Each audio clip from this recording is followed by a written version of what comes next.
I welcome all of you who has joined us. Media Center Ukraine in Ukrinform is going on with its work, and now we will be speaking about the situation in Luhansk Oblast.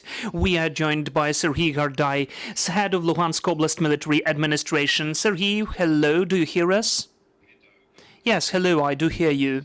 So, Serhii, could you please tell what is now taking place in Lugansk region? What is the current situation, and what about humanitarian situation there? The current situation is still without changes. At the suburbs of Luhansk regions, we still have active combat, heavy combat, and now we can instantly see the reserves of the Russian army for the offensive still to de facto get to the administrative borders of Luhansk Oblast or region, because officially they already announced that the oblast is fully under their control, but in fact in two settlements still there are combats going on, and really they cannot control these settlements. They still, their soldiers are dying there, and still the armed forces of Ukraine are destroying their armament and weapons. So the combats are very heavy there. We do hope that still the work of our armed forces of Ukraine, both directly at the battlefield and of the artillery, especially the Western artillery, which showed wonderful results recently, will give some results. As for the humanitarian situation, then it is rather hard. The situation is that during the 4.5 months of constant shellings, I'd like to emphasize that there hasn't been a single settlement at the governmentally controlled area part of Luhansk region which wouldn't be shelled. They have been shelled from all of the types of armament Russia has, both mine throwers and tanks and artillery of huge calibers. So those are all of those so-called flowers, tulpan, giasant, uragan, tochka U, avia bombs and aviation missiles. The situation was just horrible. During those months, they've destroyed all the critical infrastructure. They destroyed the infrastructure of the water supply of Popasna water canal, and they also don't have, and 1 million of consumers don't have access to water. This is the official information of the employees of the water utility. Lots of the people have been left without water. In Lysychansk, just to get water supply, we need new compressors. We need to replace all of the pipes and to put down the new ones. So this is a very heavy and complicated work even during the peaceful times. But taking into consideration that the combats are ongoing, it's almost not real. As for electricity, the same, everything is cut off. As for the gas mainstream pipes, they are also cut off. They are just totally destroyed. All the gas infrastructure all over the cities is destroyed from within. So even if the occupiers can provide from Russia some kind of gas supply to the cities, then in the cities they don't have anything left. The hospitals are ruined, the warehouses with food products are destroyed, the factories which are, for instance, baking bread are also destroyed. So the situation is incredibly complicated, and taking into account that the heating season is coming closer, I cannot even imagine how they will provide some of the conditions for the residents of the occupied cities for them not to be frozen in winter. What about the connection? Do they have connection, well, communications connections with the Luhansk region? Yes, we have internet connection, but we need to also look at this propaganda machine of Russia. It's not only working as the content, but it's technically working as well. First of all, what they created, they brought mobile towers and they installed them all over the territories which were occupied, just to fully cover the connection of our mobile operators and to create their own Russian or LPR, Lugansk People Republic's operators, and they force people to use their services.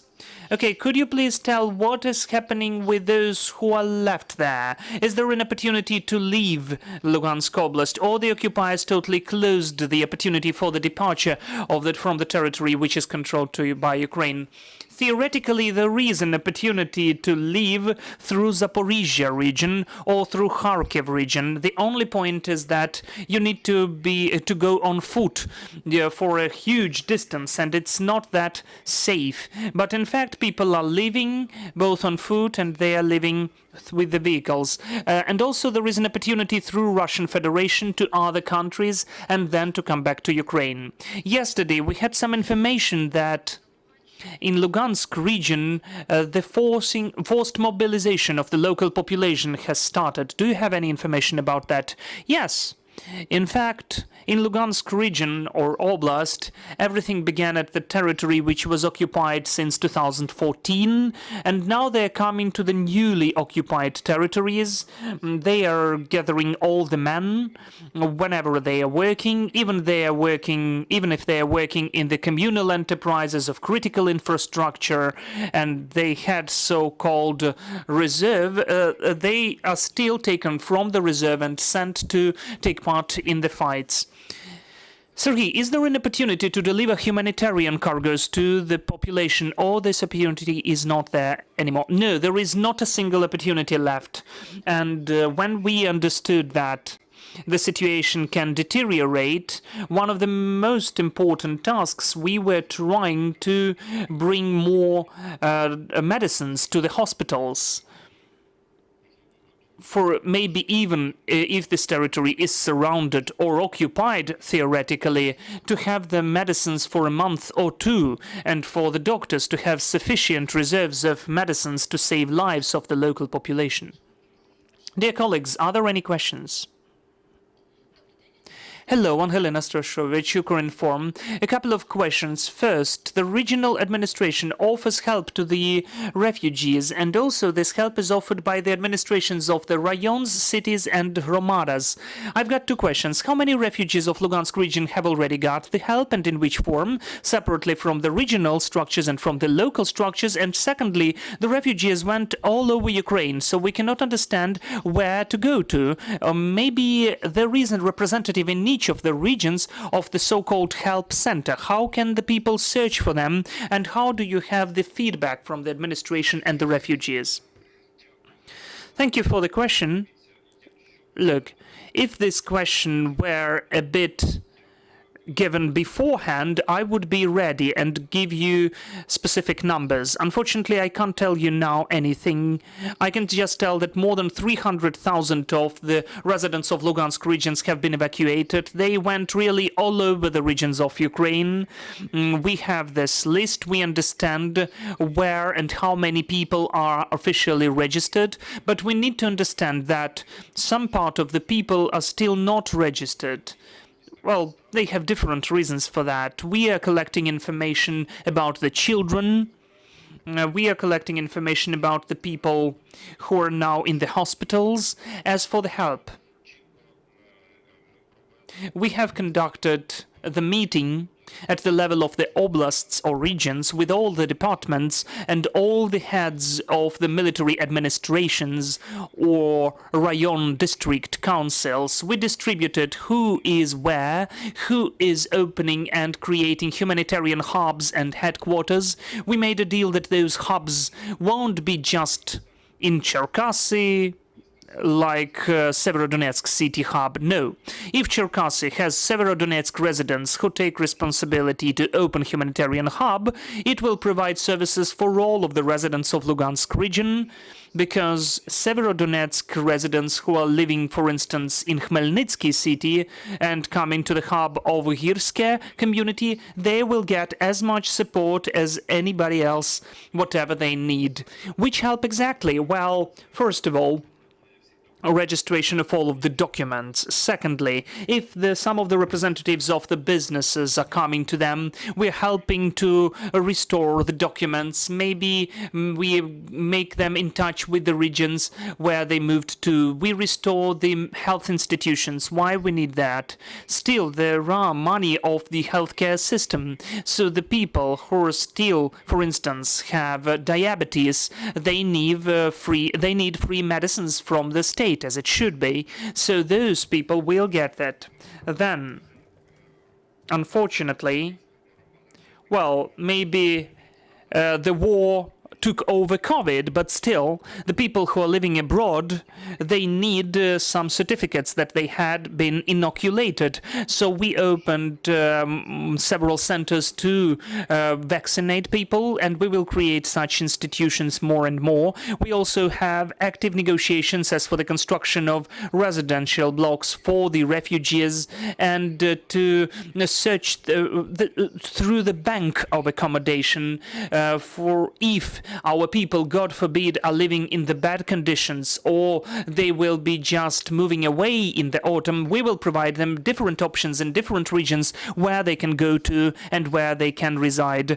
As for the persons in touch or contact persons, all of the contacts can be found at the website of the regional administration. There is the hotline, the phone line, which is working 24/7, and also the websites of the military administration, Severodonetsk, Girske, Lysychansk, whatever, any of the community and Hromada, you can find the information. Also, we registered the chatbot, which is collecting all the information, and then our employees are creating a table for us to understand which issues and how many issues and questions exist, and then directly to respond those questions. This is the constant and thorough work. I cannot tell you about all the details, because while we are communicating, all of that is working, and maybe now we have some more additional questions emerging which we need to respond for. All of that is ongoing. One more question, please. Considering the pictures and videos, unfortunately, there is nothing left from lots of cities of Luhansk region, let alone Lysychansk and Popasna. But Severodonetsk is a small town, so do you consider an option to restore it, at least partially, with new communications, with the use of the new technologies? It's not only about Severodonetsk. We have an understanding that after the occupation we will restore all of our settlements. As for the critical infrastructure, then we need to create the new one totally. Unfortunately, maybe it may sound scary, but still, the new infrastructure which we will create will be just for the better of Luhansk region. Here, the war made something really bad, but it will be later useful for Luhansk region, because all of the communications were already obsolete. And after the occupation, we will reconstruct and create new ones, taking into consideration all the economy and energy efficiency, the savings, and also whatever concerns the pipes and compressors, well, just anything, whatever concerns the critical infrastructure. As for the restoration of the buildings, we will be working with the design projects, because, you know, Severodonetsk was still constructed on the sands. Just an example of Severodonetsk. So how and which buildings will be constructed? Maybe instead of 4-storied buildings, we'll have 9-storied buildings. I don't know. We will communicate further with the project designers after our victory, but we will definitely do that, and we'll definitely reconstruct all of that, taking into account that during the 2.5 years, the Luhansk region, before the 24th of February, has really changed for the better. I'm sure that we won't need much time to restore the whole region fully. Serhii, recently the conference in Lugano was over, where they were speaking about the recovery of Ukraine. Do you have any understanding among the partner countries who will help us in the recovery of Luhansk region? So far, preliminary, we are speaking about Czech Republic, Sweden and Finland. And the last point, how much of local population is civilians are staying in Luhansk region? It's hard to say, because unfortunately, I will tell you really bad things. We don't know how many casualties we had. The shellings were so heavy that sometimes people just could not take the bodies for several days or even weeks. And those who were trying to take or bury people, the bodies, could die as well under the next shelling. It was a very hard situation, and the shellings, the fire was really heavy. It has never been anywhere like this in Ukraine. Only Donetsk and Luhansk regions were shelled so heavily. So during the period since the 24th of February, more than 300,000 people were evacuated from Luhansk region. And altogether, after occupation in 2014 of some of the territory, we had 650,000 of population. I thank you. Thank you for joining us. I'm reminding you, we had Serhii Haidai, the head of Luhansk Regional Military Administration. Dear colleagues, I remind you that the next briefing will take place at 1 p.m. We'll get in touch with Dmitro Butry, acting head of Kherson Oblast Military Administration, and we will be speaking about the situation in Kherson region. Stay with us.